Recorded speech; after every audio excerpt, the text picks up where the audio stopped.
Shri S K Sajeesh, നമുക്കറിയാം ഈ മലയോര മേഖലയുടെ വികസനത്തിൽ അത് വിപ്ലവകരമായ ഒരു കുതിപ്പാകുമെന്നും ഒരു അഭിമാന പദ്ധതിയായും കഴിഞ്ഞ ഇടതു സർക്കാർ ഇതിനെ വിശേഷിപ്പിച്ചതാണ്. മാത്രമല്ല ഇതൊരു രാഷ്ട്രീയ നേട്ടം കൂടിയായിരുന്നു ഇടതുപക്ഷത്തെ സംബന്ധിച്ച്. അത് തെരഞ്ഞെടുപ്പ് ഫലം എന്തായിക്കോട്ടെ, പക്ഷേ അതൊരു പരിധിവരെയും CPM-നെ സംബന്ധിച്ച്, ഇടതുപക്ഷത്തെ സംബന്ധിച്ച്, കഴിഞ്ഞ സർക്കാരിനെ സംബന്ധിച്ച് വലിയ നേട്ടം തന്നെയായിരുന്നു ഇത്തരൊരു പദ്ധതി കൊണ്ടുവരാൻ കഴിഞ്ഞത്. പക്ഷെ അതിനുശേഷമുണ്ടായി ഈ ദുരന്തം ഉണ്ടായിരുന്നില്ലെങ്കിൽ ഒരുപക്ഷെ അത് വലിയ രീതിയിൽ ചർച്ച ചെയ്യപ്പെടുമായിരുന്നു. കാരണം കേരളത്തിലും ഇതുപോലുള്ള തുരങ്കപാതകൾ വേണമെന്ന ആവശ്യം മുൻപേ ഉയർന്നു വന്നത് നമ്മൾ കണ്ടതാണ്. നേരത്തെ വയനാട്ടിലുള്ള ആളുകളുടെ പ്രതികരണങ്ങൾ, വയനാട്ടുകാർ ആഗ്രഹിക്കുന്നുണ്ട് സമാന്തര പാത അല്ലെങ്കിൽ സമാന്തര സംവിധാനം, ഒരു തുരങ്കപാത അല്ലെങ്കിൽ സമാന്തര സംവിധാനം അവർക്ക് വേണമെന്നൊരു ആഗ്രഹിക്കുന്നുണ്ട്. പക്ഷേ ഇത് മനുഷ്യരുടെ ജീവൻ പണയം വെച്ചുകൊണ്ട് ഇത്തരം വികസന പ്രവർത്തനങ്ങൾ വേണമോ എന്നതാണ് ഒരു ചോദ്യം. മാത്രമല്ല നേരത്തെ ശ്രീ സുഭാഷ് ചന്ദ്രബോസ് സൂചിപ്പിച്ചതുപോലെ ഇത്തരം നിർദ്ദേശങ്ങളൊക്കെ ഒരു പദ്ധതി പ്രഖ്യാപിച്ചു കഴിഞ്ഞാണ് പിന്നീട് ഇത് പഠനത്തിന് വേണ്ടി വിദഗ്ധരെ സമീപിക്കുന്നത്. മാത്രമല്ല ദുരന്ത നിവാരണ അതോറിറ്റി പോലും ഇതുമായി ബന്ധപ്പെട്ട് ചില പ്രശ്നങ്ങൾ ഉണ്ടെന്ന് ചൂണ്ടിക്കാണിച്ചു. പിന്നീട് സുപ്രീം കോടതിയുടെ നിർദ്ദേശപ്രകാരമാണ്, അതായത് കേന്ദ്ര സർക്കാരിൻ്റെ നിർദ്ദേശങ്ങൾ പാലിച്ചുകൊണ്ട് ഇത്തരം പദ്ധതികൾ വേണം നടപ്പാക്കാം. പക്ഷെ എന്തുകൊണ്ടാണ്, ആരാണ് ഈ പദ്ധതിയിൽ ഇത്തരം മാനദണ്ഡങ്ങൾ അട്ടിമറിച്ചത്? ഇതിന് പിന്നിൽ ആരാണ്? മാത്രമല്ല ഇത് നിങ്ങൾക്ക് മേലാണ്, അതായത് ഇടതുപക്ഷത്തിന് മേലാണ് മുഖ്യമന്ത്രി ഉൾപ്പെടെ ഇന്നലെ വിമർശനം ഉന്നയിക്കുന്നത്. കാരണം താൻ മുൻപേ ഈ വിഷയങ്ങളൊക്കെ ചൂണ്ടിക്കാണിച്ചതാണ്. ഇത് ബോധപൂർവം വരുത്തിവെച്ച ദുരന്തമാണെന്ന് ഭരണപക്ഷം CPM-നെതിരെ ഇടതുപക്ഷത്തിനൊരു ആരോപണമായി ഉയർത്തി കാണിക്കുന്നുണ്ടല്ലോ.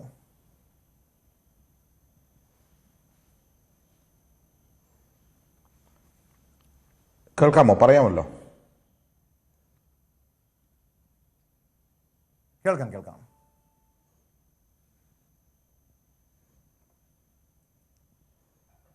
ഇവിടെ നേരത്തെ പരിസ്ഥിതി പ്രവർത്തകനായിട്ടുള്ള ശ്രീ സുഭാഷ് ചന്ദ്രബോസ് ചില കാര്യങ്ങൾ സൂചിപ്പിച്ചിട്ടുണ്ട്. അതുപോലെ താങ്കൾ സംസാരിക്കുന്ന സമയത്ത് കേരളത്തിൻ്റെ ബഹുമാനപ്പെട്ട മുഖ്യമന്ത്രി പറഞ്ഞ കാര്യങ്ങളും സൂചിപ്പിക്കുകയുണ്ടായി. ഒന്ന്, ഈ കാര്യങ്ങൾ നമ്മൾ പൊതുവായി പരിശോധിക്കുമ്പോൾ നാം കാണേണ്ടത് വളരെ വ്യക്തമായ പഠനത്തിന് ശേഷമാണ് ഈ പദ്ധതി ആരംഭിക്കുന്നതെന്നാണ്. 2020 ആദ്യം തന്നെ ബജറ്റിൽ ഈ പണം അനുവദിക്കപ്പെടുന്നുണ്ട്. ബജറ്റിലാണ് ഈ പദ്ധതി വരുന്നത്. അന്ന് ശ്രീ TM തോമസ് ഐസക് ധനകാര്യമന്ത്രി ആയിരിക്കുമ്പോഴാണ് ഇത് അനുവദിക്കുന്നത്. 2022 ജൂൺ മുതൽ 2023 ജൂലൈ വരെ ഒരു വർഷക്കാലം നീണ്ട SIS സ്റ്റഡി ഇതുമായി ബന്ധപ്പെട്ട് നടന്നിട്ടുണ്ട്.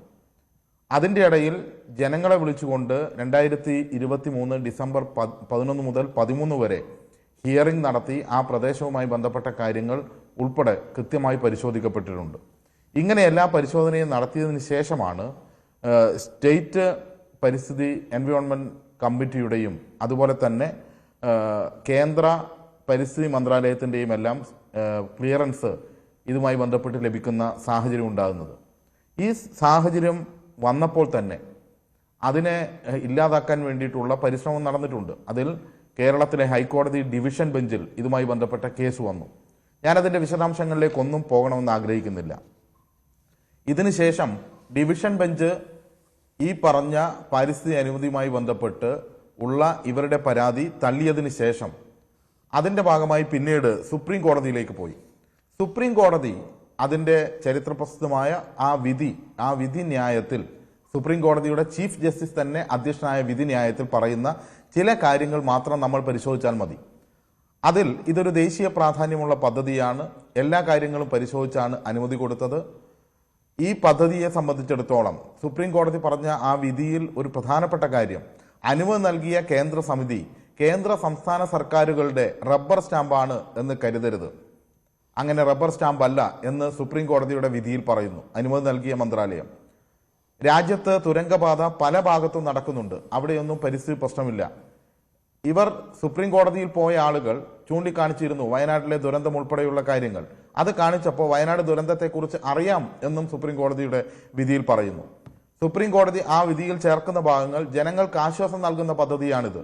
അതുപോലെ തന്നെ വന്യജീവികളെ ഇത് ബാധിക്കില്ല, വയനാടിൻ്റെ ഒരു ജീവരേഖയാണ് ഈ പദ്ധതി എന്ന് സുപ്രീം കോടതി വിധിയിൽ പറയുന്നുണ്ട്.